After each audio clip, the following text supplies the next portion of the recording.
చెన్నై ఎయిర్‌పోర్ట్‌లో అందరూ కలిసిన తర్వాత ట్రావెలర్‌లో కలిసి పాండీ బజార్ వెళ్దాం అనుకున్నాం. అక్కడ సందులు చాలా చిన్నవిగా ఉన్నాయి. మేము అనుకున్నంత రేంజ్‌లో షాపింగ్ మాకు కనపడలేదు. మేబీ మేము తిరగలేకపోయిండొచ్చు. ఇంకా పాండీ బజార్ క్యాన్సిల్ చేసుకొని డైరెక్ట్ మెరీనా బీచ్‌కి వచ్చేసినాం. ఇక్కడ ఒకటి చెప్పాల్సింది ఏంటంటే మెరీనా బీచ్ ఆల్మోస్ట్ మనం పార్కింగ్ నుంచి హాఫ్ కిలోమీటర్ నుంచి పైనే ఉంటుందని అనుకుంటున్నాను నేను.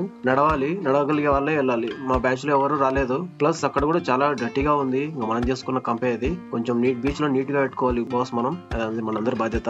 ఫర్ ఎగ్జాంపుల్ మనం తాగే వాటర్ బాటిల్స్, స్నాక్స్ ర్యాపర్స్ ఇవల్ల ఒక డస్ట్బిన్ లో వేయడం, కానీ బీచ్ లో మాత్రం ఎక్కడంటే అక్కడ పడేయకుండా మంచిది. నేనైతే గుర్రం రైడ్ తీసుకున్నా జస్ట్ చూద్దాం ఎట్లుంటుందో అని. బీచ్ దగ్గరికి వెళ్ళి మళ్ళీ పార్కింగ్ దగ్గరికి రావడానికి 200 రూపీస్ తీసుకున్నాడు. మిగతా వాళ్ళు ఎవరు రాలేదు. నేను ఒక్కనే వెళ్ళొచ్చిన.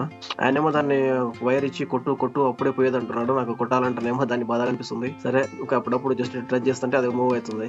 ఛాన్స్ ఉందంటే బీచ్ లో వేవ్స్ కి దగ్గర మరి లోపలికి వెళ్లకుండా తీసుకుంటే మంచి ఫీల్ ఉంటుందని నా ఫీలింగ్.